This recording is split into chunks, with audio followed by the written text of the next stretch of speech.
I want you to see that Samson, he begins to behave in a sexual way that shows that he's living a double life. In one breath, he's this mighty man of God. On the other side, or in another breath, here's this man that doesn't know how to, as Paul told the church at Thessalonica, doesn't know how to control his sexual passions. And he's so acting out that it's actually daytime that he goes to the prostitute. And he went there to spend the night. So, what's going on in Samson's life?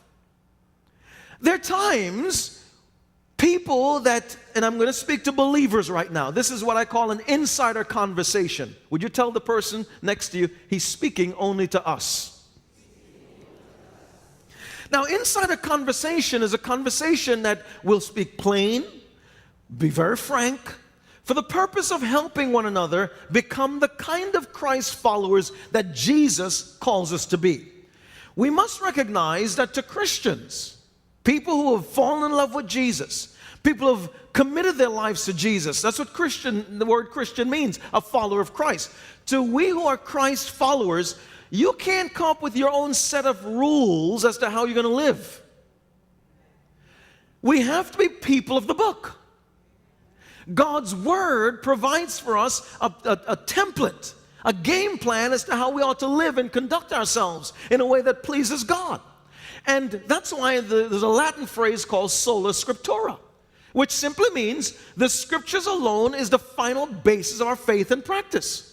If we're going to say, I'm going to follow Christ in how I live, and how I use my money, how I deal with my children, how I deal with my employer or employees, if you're a person that has a business and have people that work for you, the Bible is also going to help me understand, how do I carry myself as a man who has a sexual need like any other human being?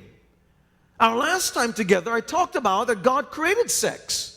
Sex has two reasons in God's mind when He created it: procreation and recreation. Sex is to be able to populate the earth or have little people that look just like you, as well as sex is to be a fun experience that's supposed to take place within the context of a woman and a man who are married to one another. Did you hear that? I didn't set the rules. I'm only interpreting the rules. Now, anytime, God's not a killjoy. God's not out there saying, I'm going to try to mess up your life so you never have any fun. I'm going to rid your life of every fun that there is, because you are going to follow Christ, and to follow Christ is serious business, no fun. That's not God's heart.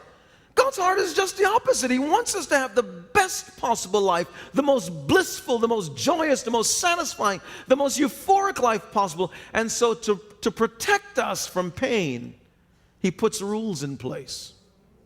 And the rules, again, are boundaries that can help to maximize and safeguard the most joyous life that we can possibly have. And that's why God said, within the fidelity of marriage, that's where you can have all the fun in the world with sex.